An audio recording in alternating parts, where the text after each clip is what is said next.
Inspiration comes in many forms, or sometimes just pretty pictures in a magazine. Right now I'm actually working on a photography project. My goal is to study the work of 10 photographers. I won't be using the same equipment as they did or trying to reproduce an identical image. Instead, I will apply their techniques to 10 individual shots. And here, my journey begins.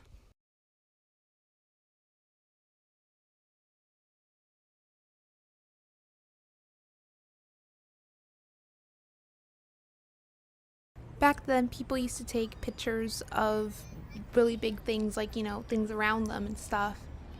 Ideally, I wanted to make a pinhole camera and take pictures of a cityscape. But unfortunately, I don't live in the city. Instead, I saw a fountain made out of beams from the World Trade Center and thought that the beams themselves actually represented a building. I took the pictures with a tripod and a long exposure because I figured that that's the way people used to take pictures back then.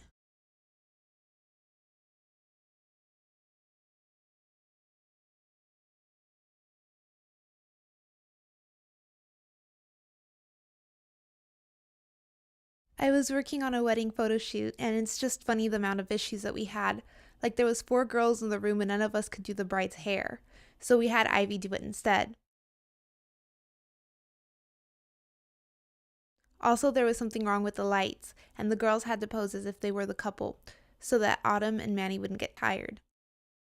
I feel like a long time ago, photos were serious business and stuff like this would have been completely unacceptable. We took a lot of fun pictures, but thankfully I was able to find an image in which the bride and groom were rigid. I added a little vintage tone, and it looks like it could have been taken a long time ago.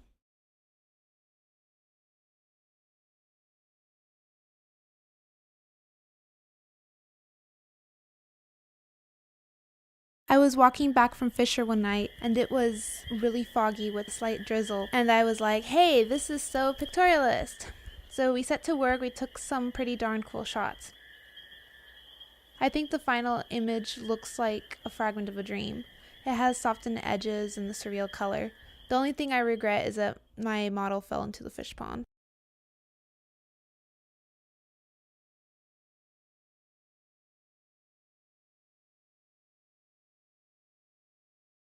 I like the way that Lala Dial was documenting his home country. His landscapes look like locations from a movie scene, with their rich tonality and high contrast.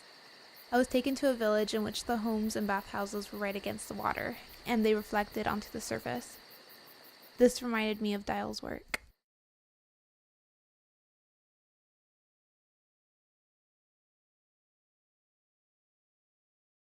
The way I was able to get this shot has to do with mud caving, meeting new friends, hanging out, rides in the back of Ben's truck, and discovering extraordinary modeling talent. So we scheduled a photo shoot.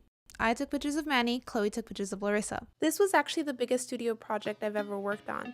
It lasted from 8 p.m. to almost 1 a.m.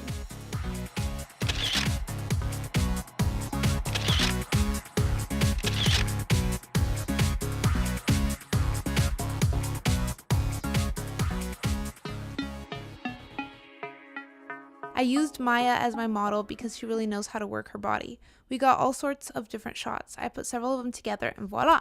Barbara Morgan's models portrayed a lot of motion and emotion. Here, motion is portrayed in the way that the 3 images of Maya are put together. She is happy, she is full of confidence, and she's dancing across the set.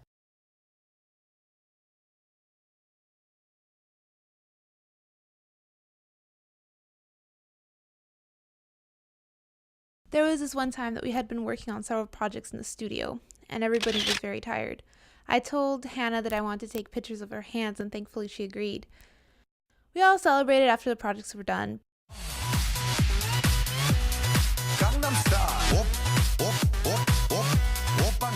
But that night I had a migraine.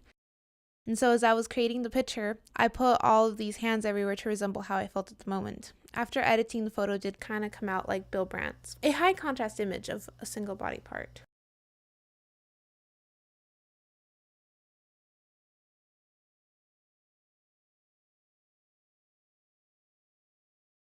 it was just a normal day in the lab. We were fooling around. We had lots of fun, and we were dancing and stuff and just messing around. But it was raining outside, and we were walking, and I was like, I need to take a picture of this. So I did, and then later edited it and made it look surreal.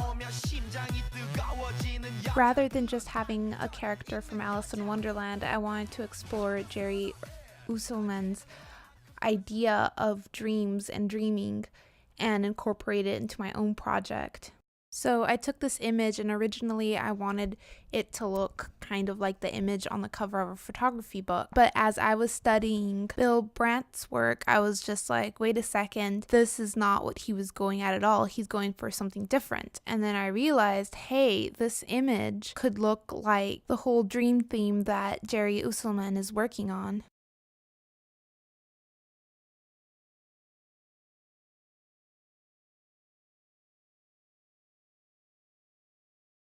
We were in Albion, and we were kayaking down the river when we came upon this floating house. Near to it, there was this log on the edge of the water. We docked our kayaks there, then we climbed up the path and went exploring. It was just amazing. I took this image at an angle where it almost seems like the sky and water could go on forever. They are only being framed by the lush greenness on the edges. In this way, the image takes the style of Jean Palf's work and how his images seem to go on for a large amount of space.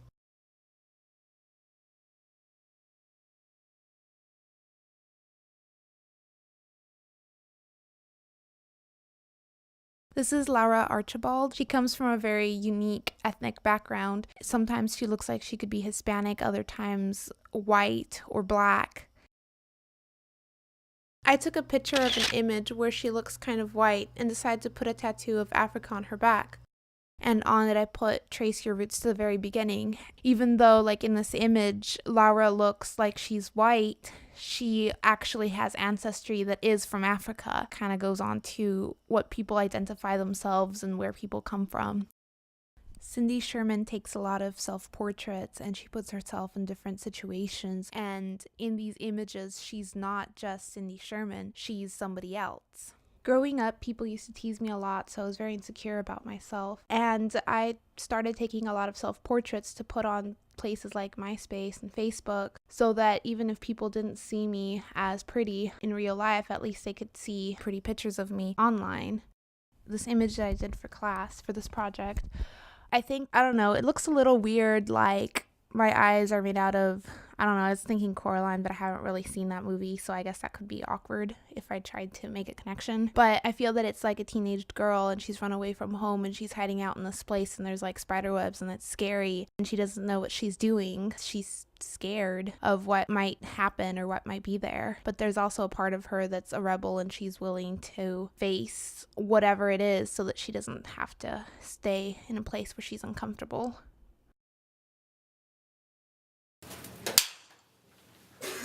We were still out of sync. Okay. 1, 2, 3.